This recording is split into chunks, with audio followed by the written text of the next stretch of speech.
കൊച്ചിയിൽ സലൂണിൽ കയറി ജീവനക്കാരെ ആക്രമിച്ച കേസിലെ പ്രതിയെ സാഹസികമായി പോലീസ് പിടികൂടി. മുടി വെട്ടുന്നതിന് 100 രൂപ വാങ്ങിയതാണ് പനമ്പള്ളി നഗർ സ്വദേശി സുഭാഷിനെ പ്രകോപിപ്പിച്ചത്. ഇയാൾ ചുറ്റിക കൊണ്ട് സലൂണിലെത്തിയ മദ്യലഹരിയിൽ അക്രമം അഴിച്ചുവിടുകയായിരുന്നു. സ്ഥിരം പ്രശ്നക്കാരനാണ് പ്രതിയെന്നാണ് പോലീസ് പറയുന്നത്.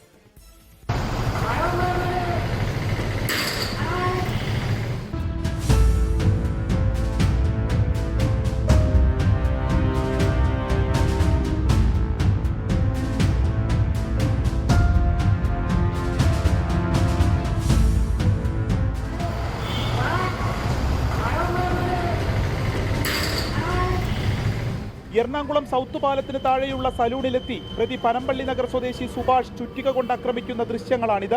2 ആഴ്ച മുൻപ് ഈ സലൂണിലെത്തി ഇയാൾ മുടി വെട്ടിയിരുന്നു. 100 രൂപ നൽകി. എന്നാൽ മറ്റൊരു സ്ഥലത്ത് പോയപ്പോൾ 80 രൂപയാണ് വാങ്ങിയത്.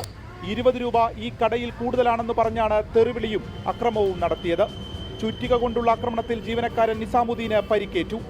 തുടർന്ന് പോലീസ് വീട്ടിലെത്തി സാഹസികമായി ഇയാളെ കസ്റ്റഡിയിലെടുത്തു.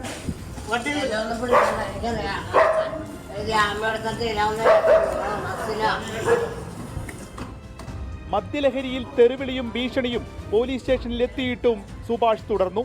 നേരത്തെ പല കേസുകളിലും പ്രതിയാണ് ഇയാൾ. ജയിൽ ശിക്ഷയും അനുഭവിച്ചിട്ടുണ്ട്. സ്ഥിരം അക്രമകാരിയാണെന്ന് പ്രദേശവാസികളും പറയുന്നു. പലതവണ പോലീസ് ഇടപെട്ടിട്ടുണ്ട്.